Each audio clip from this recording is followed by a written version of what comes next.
Hi, and welcome to Tax Talk UK. And thank you for joining us here, where we talk about all things tax and consider other important aspects of being self-employed, running a small business. So today I'm going to talk about how to submit your self-assessment tax return online. Before I do, if I could please ask you to take a moment to subscribe to our YouTube channel. That way you will easily be able to refer back to this information if you should need to, as well as being able to find other information that we have available on a whole wide range of topics, all aimed at supporting you and helping you to be successful in your self-employment. So back then to your self-assessment tax return. So some people may have a professional advisor who submits their tax return for them. Other people may submit their tax returns themselves. And there's no reason, as we've talked about previously, why you can't submit your own self-assessment tax return, as long as you're confident and you're competent to do so, and that the information submitted is going to be accurate. If you're not certain, then of course we would advise that you engage the professional services of somebody to do that for you. I always talk about the best way to submit your self-assessment tax return is to do so online. So quite often people will look at the paper form and just feel a little bit overwhelmed with all of the questions, many of them which may not even be relating to their individual circumstances. So the reason that it's so helpful to do the return online, apart from the fact that it's efficient and that there's no worry about it getting lost in the post, you know your tax liability straight away, is also that you are able to tailor the return. So you answer some initial tailoring questions, and then that means that you only then get the questions that are relevant to your circumstances. And if you don't have some sources of income, then the questions won't be presented. And this, of course, can avoid a lot of confusion, because of course if you're presented with questions about a type of income that you don't have, then it's natural that you may not understand those questions because they're not relevant for you. So the first thing to do is to make sure that you have a gateway account on gov.uk that enables you to sign in and access your self-assessment record. Now, of course, it's really important to make sure that you are signing up to a genuine service on gov.uk, and that you, if you sort of Google, that you make sure that you are directed to gov.uk. So just for clarity, you wouldn't be expected to give any bank details at this stage. At just setting up, the time that you would need to give bank details would only be in the event that you require a refund, and that would be well into the actual process of completing your tax return. So if you're asked for payment details at this stage, then please do not proceed with that. Just make sure that you are on the genuine gov.uk and you are on the correct HMRC portal, which will allow you to submit your tax return. So you've got your gateway account and you've logged into it, and you're now going to submit your self-assessment tax return. So it's quite handy because there's a feature called Check My Return that will which can be accessed at any point, and that shows all of the sections that need to be completed and tells you whether they are completed yet, or whether you've still to complete sections in there. So that is handy if you lose track of where you've got to.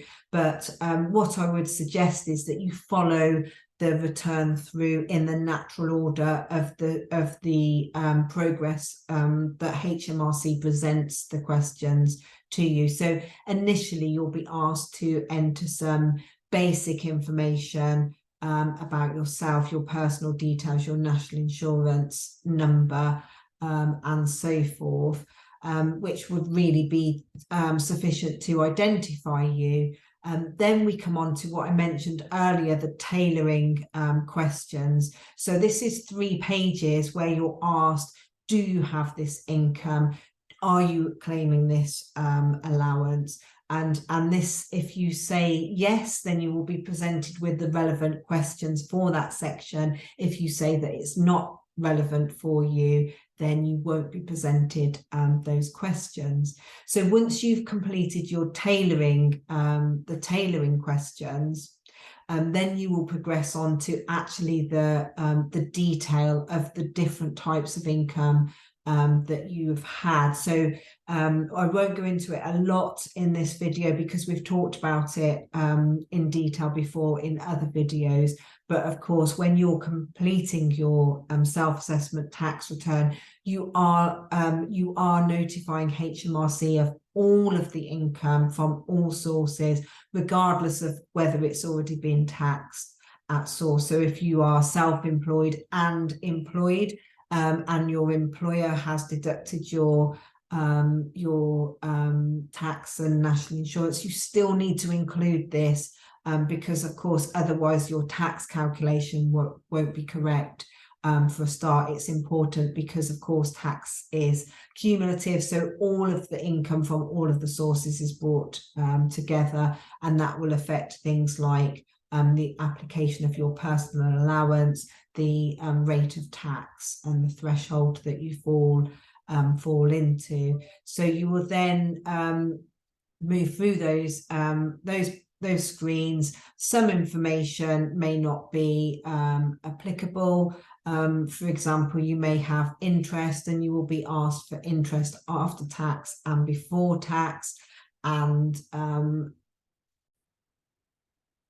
and if one of those isn't relevant, you can leave the question blank. So you don't have to put an answer in every single box if it's not relevant.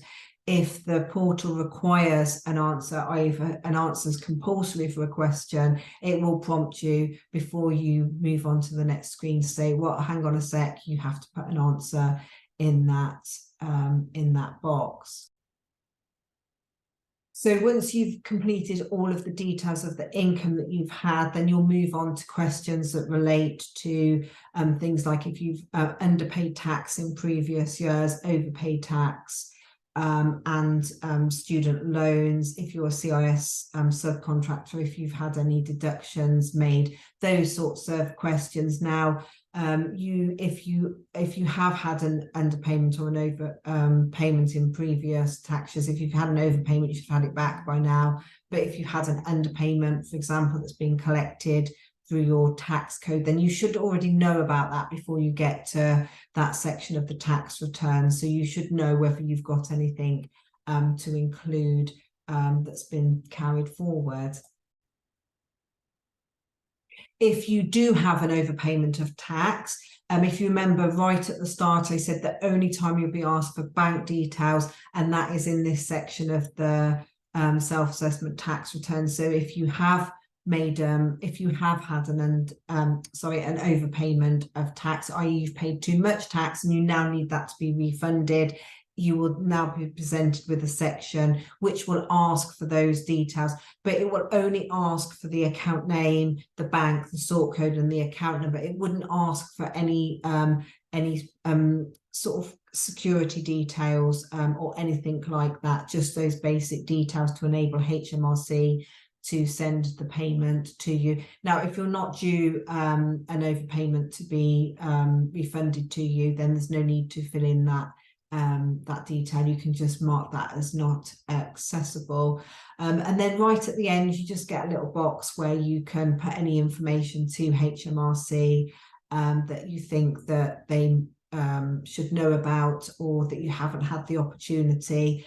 If it is actually relating to income, then there will be a space on the return that you should have been able to fill that in, because of course, if it's not put in the right box, then it won't pull forward correctly to your calculations. So that, you know, would be sort of information such as, you know, I'm not self-employed anymore, I don't need to complete this in future years, that kind of information.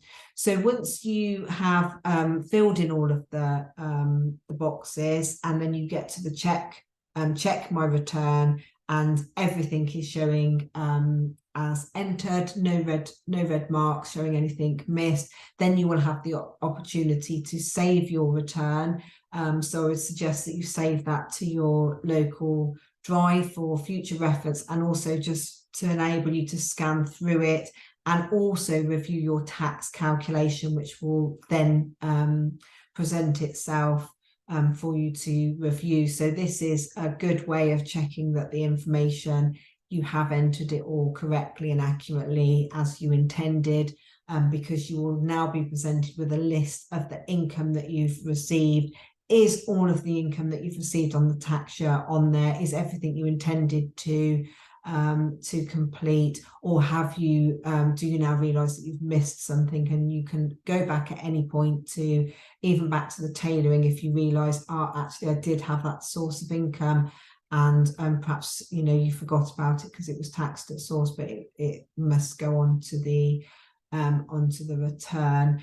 And then the tax calculation also will show you the liability that's due for the tax year. Now, if you have been in a situation where you've needed to make payments on account, and again, we've talked about that in other videos, and it's not relevant to everyone, so I won't go into that in detail now, but just to mention that the tax calculation doesn't make any allowance for the payments on account, so you manually would need to look at how much you've paid.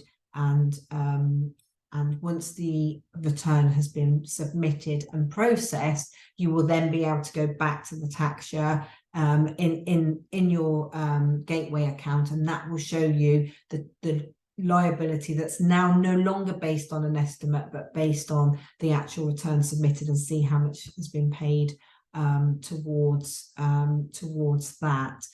So once you're confident that everything is correct, all the information is correct, then you can submit your tax return, and you should receive, as long as you've put your email address in, you should receive an email to confirm your submission has been received.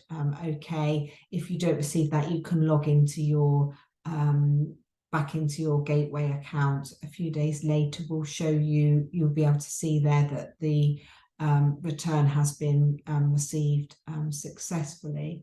So hopefully this helps you to understand the information that you're going to be needing to submit in your personal self-assessment tax return.